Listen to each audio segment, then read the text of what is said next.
The Guardian's Fourth Estate Betrayal. This HDC hit piece is PNM propaganda in print, an editorial by Professor Wall Street.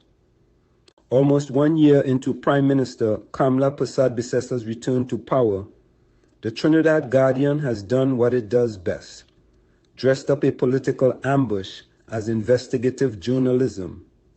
Their investigation desk piece on the Housing Development Corporation, HDC, carrying the loaded framing that the UNC government promised 20,000 homes in 2 years while sites sit at a standstill, is not an act of accountability journalism. It is a coordinated act of fourth estate propaganda in service of an opposition that lost badly at the polls on April 28, 2025. Here are 10 reasons why this Guardian article is PNM propaganda in print. 1. The headline is a deliberate distortion of timeline. The Guardian's framing that PM Persad-Bissessa came into office promising 20,000 homes in 2 years is technically accurate, then weaponized dishonestly. The UNC's manifesto committed to 20,000 homes over 2 years.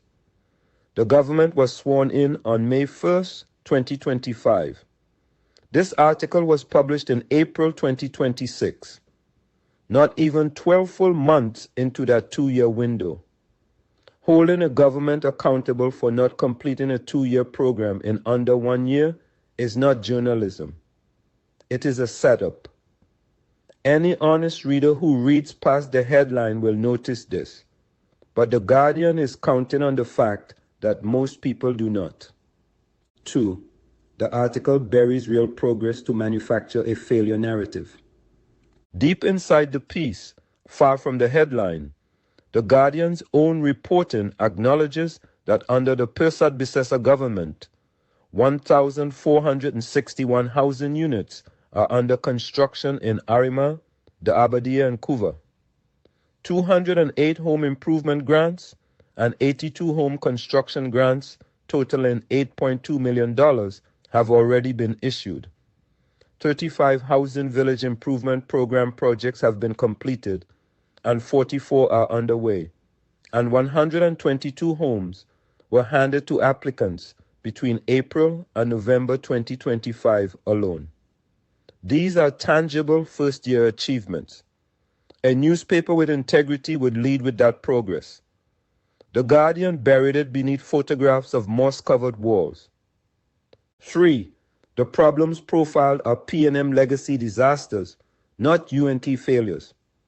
Let us be precise about what the Guardian's reporters actually found when they visited HDC sites. Terrestrial lands, the most damaging site in the article, stalled in 2023 under the PNM government. The contractor, Ricky Raghunan and Company Limited, was flagged for structural defects on his very first housing project, a contract inexplicably awarded to him in January 2020.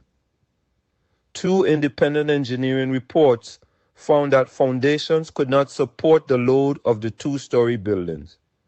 The HDC had to terminate that contract in March 2024, a full year before the UNC was elected. The Guardian visited this site, took photographs of the damage, and used those images to attack a government that inherited the catastrophe. That is not investigative journalism. That is dishonest by design. 4. The OPR intervention is weaponized without context. The article prominently features the Office of the Procurement Regulation, OPR, stepping in to stop $3.4 billion in HDC contracts, citing former Prime Minister Stuart Young's call for a criminal investigation into what he called cartel-type abuse. Let us be clear. Stuart Young is the same PNM politician whose government awarded a housing contract to a builder with zero housing development experience, Ricky Raghunanan, and then watched $100 million worth of construction crumble. His credibility as a procurement watchdog is zero. The Guardian quoted him without challenge. That is not balance. That is amplification of P&M talking points. 5. The budget comparison is presented without the P&M austerity context. The article notes that the housing sector received $662 million in fiscal 2026, compared to $853 million in 2025, implying the predecessor government is starving housing of funds. What the Guardian omits is that the UNC government inherited a treasury emptied by years of P&M fiscal mismanagement, falling energy revenues, and post-COVID debt. The government has had to prioritize and sequence expenditure across the entire national budget, not just housing. Finance Minister Tanku has been transparent about this. Presenting the budget figure in isolation without the inherited fiscal context is misleading by omission. 6.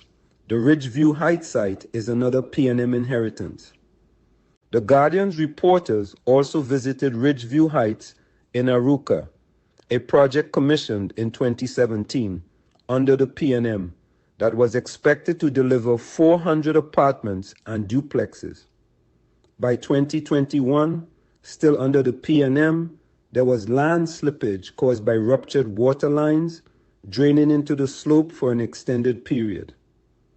The project dragged through the remainder of P&M governance in a ghost town state. The Guardian visited it in 2026 and presented its stalled condition as evidence of UNC failure. Not once in the article does the Guardian state plainly that this project was already a decade-long failure on someone else's watch. That omission is the propaganda. 7. Housing Minister Lee's commitments are quoted out of context. The Guardian cites Housing Minister David Lee's January 2026 promise that several housing projects were near completion and would be delivered in Q1 2026, then uses the article as an implied gotcha. But the OPR's intervention, cited in the same article, only occurred in the week before publication, in April 2026. It is entirely possible that the procurement suspension disrupted a delivery pipeline that was on track. The Guardian does not explore this connection. It simply lets the juxtaposition do its dirty work, suggesting Lee misled the public without providing the causal link or giving the minister space to respond to that specific charge. 8. The Citrus Close section is guilt by association. The Guardian notes that work at Citrus Close in Laventille was suspended after contractor Woodgreen Construction spent $51 million of a $191 million contract. It then sources an anonymous tip that the development may possibly be used to house offices. This is speculation. It is rumor. It is an anonymous source raising a possibility. In responsible journalism, anonymous speculation about a public contract warrants a response from HDC, the Housing Ministry, and a named source before publication. The Guardian ran it as part of a dossier. That is not accountability. That is character assassination by innuendo. 9. 200,000 plus applicants deserve context, not exploitation. The Guardian notes that more than 200,000 applicants have been waiting for housing from the HDC, as if this is a figure the UNC government created. That 200,000 person backlog is the accumulated product of decades of housing mismanagement, including 10 consecutive years of P&M governance from 2015 to 2025. The Kamla-led government is the government that is actually trying to clear it with public-private partnerships, new construction grants, and an ambitious delivery framework. Using that inherited backlog as an indictment of less than 1 year of UNC governance is intellectually dishonest and an insult to the 200,000 Trinidadians who are actually waiting. 10. The timing of this article is no coincidence. This article appeared on the eve of the first anniversary of PM Prasad Bisessa's election victory. The Guardian's investigation desk, which found extraordinarily little interest in HDC dysfunction during a decade of PNM governance, chose this precise moment to publish a multi-site expose attacking the government's housing program. This is not coincidence. This is editorial strategy. The PNM lost the election. They cannot win in Parliament. So they are attempting to win in the press, and the Guardian is their willing instrument. Professor Wall Street has documented the Guardian's pattern of anti-UNC, pro-PNM editorial positioning across multiple news cycles, and this article is entirely consistent with that documented pattern. In conclusion, the Guardian must do better or be held accountable. The people of Trinidad and Tobago deserve a free press that holds all governments to account equally, consistently, and honestly. What they are getting from the Trinidad Guardian is a media outlet that looked away for 10 years while the PNM ran the HDC into the ground and awarded contracts to unqualified cronies, only to train its microscope on the UNC government's inherited ruins before that government has even completed its first year.